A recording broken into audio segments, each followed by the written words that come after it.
નમસ્કાર મિત્રો, આજની આ પ્રેરણાદાયક ધાર્મિક વાર્તામાં આપણે જાણીશું કે કેવી રીતે એક ભક્ત દંપતીની અડંગ શ્રદ્ધાથી તેમની કુળદેવી ચામુંડા માતા પ્રસન્ન થઈ અને એવો દીકરો આપ્યો કે જેણે આખા કુળની રક્ષા કરી।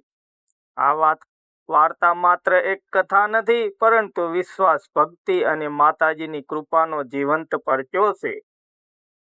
તો ચાલો શરૂ કરીએ આજની અદ્ભુત વાર્તા। ગામ અને કુળદેવી। ઘણા વર્ષો પહેલા ગુજરાતના એક નાનકડા ગામમાં પરમાર કુળનો એક પરિવાર રહેતો હતો। આ પરિવાર ખૂબ ધાર્મિક હતો અને તેમના ઘરની કુળદેવી હતી ચામુંડા માતા। ગામની બહાર એક નાનકડા ટેકરી પર માતાજીનું પ્રાચીન મંદિર હતું। દરરોજ સવાર અને સાંજે ગામના લોકો ત્યાં જઈને માતાજીના દર્શન કરતા।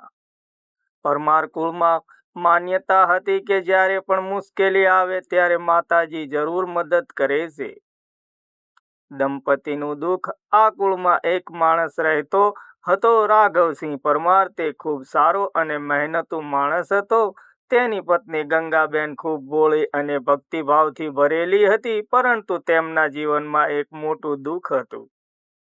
લગ્નને ઘણા વર્ષો થઈ ગયા હતા, છતાં તેમને કોઈ સંતાન નહોતું। ગામના લોકો ક્યારેક પ્રશ્ન પૂછતા, હજુ સુધી બાળક કેમ નથી? આ સાંભળીને ગંગાબેનનું દિલ તૂટી જતું, પરંતુ તે હંમેશા કહેતી, મને મારી માતાજી પર વિશ્વાસ છે। માતાજીનું સપનું। એક દિવસ નવરાત્રિનો સમય આવ્યો। ગંગાબેન 9 દિવસ સુધી ઉપવાસ કરીને માતાજીની ભક્તિ કરી રહી। 9મી રાત્રે તેમને મંદિરે ગઈ અને માતાજીના ચરણોમાં માથું નમાવી રડી પડ્યા।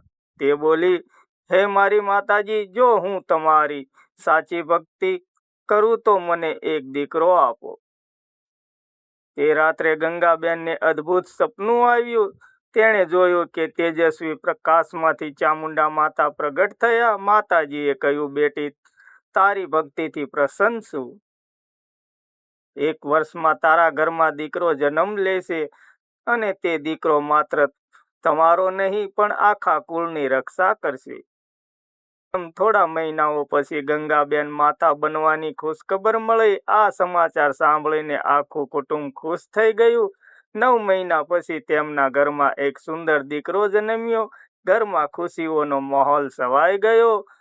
બાળકનું નામ રાખવામાં આવ્યું વીરરાજ।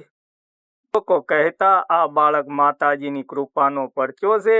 યુવાની અને સાહસ।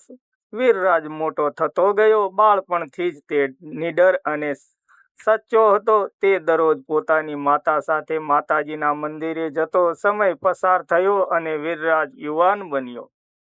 એક દિવસ ભયાનક સમાચાર આવ્યા।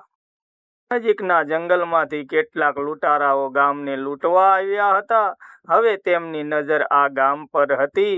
ગામના લોકો ખૂબ ડરી ગયા। કુળની રક્ષા।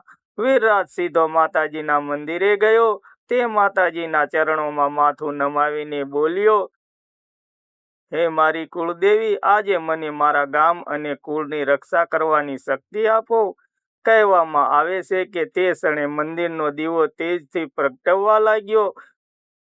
વીરરાજ સમજી ગયો કે માતાજી તેની સાથે છે।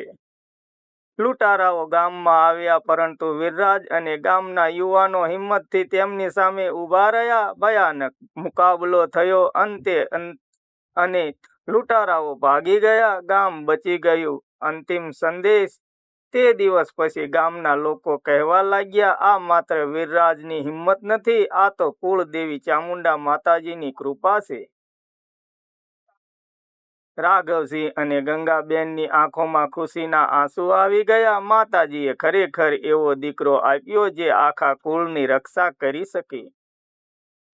મિત્રો, આ વાર્તા આપણને શીખવે છે કે સાચી ભક્તિ અને વિશ્વાસ ક્યારેય વ્યર્થ નથી જતા। જો તમે પણ માતાજીમાં શ્રદ્ધા રાખો છો તો કમેન્ટમાં લખો, જય ચામુંડા માતા। અને આવી જ પ્રેરણાદાયક વાર્તાઓ માટે અમારી ચેનલને સબસ્ક્રાઇબ જરૂર કરી લેજો। જય માતાજી।